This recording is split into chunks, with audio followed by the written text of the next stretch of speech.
Nakasalamuhan naman ang ilang Miss Universe candidates sa Maynila ang ilang bata na dating may cleft lip. Ilan sa mga kandidata naging emosyonal nang malaman ang naging karanasan ng ilang pasyente. May ulat on the spot si Maki Pulido.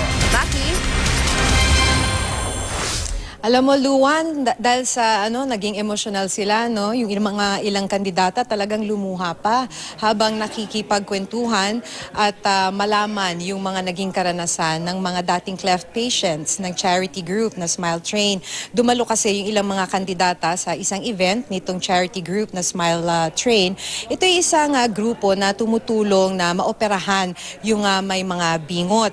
Matapos marinig yung mga pinagdaraanan ng mga dating cleft patient, tila naalala rin kasi ng mga kandidata yung hirap na pinagdaanan nila. Si Miss Myanmar lumuluha pa habang nagkikwento, no? Ang sabi niya, hindi raw kasi siya sinuportahan mismo ng kanyang mga pamilya para sa pangarap niyang maging modelo. Kaya habang siya'y working student, talagang nagtatrabaho siya, nagtitipid para makabili ng sarili niyang high heels, para makabili ng kanyang makeup, at tinuruan din niya yung sarili niya para makapag-makeup dahil wala naman talagang financial support. Mahal din naman para matutong mag-makeup.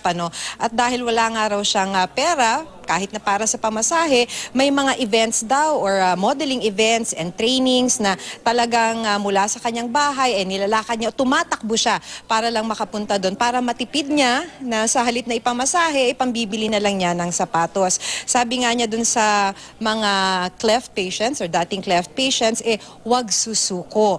Ito rin yung payo ni Miss Tanzania, lumuluha rin yung mga former cleft patients habang kinikwento sa kanya yung pangungutya na kanilang pinagdaanan bilang dahil may bingot, yung pinagtatawanan sila, tinatawag sila ng kung ano-ano.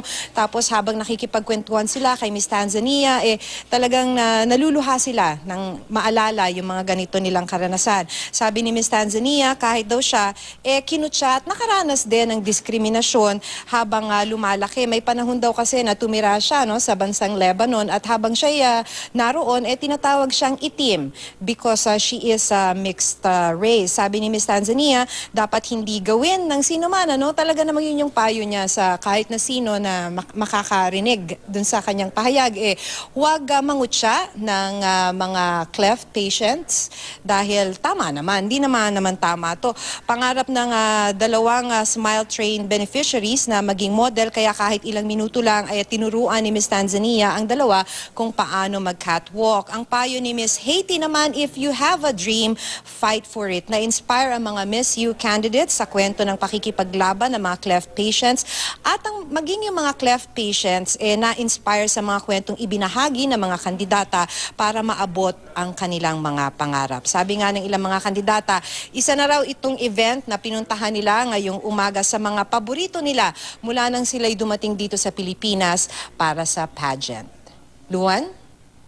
Maraming salamat, Maki Pulido.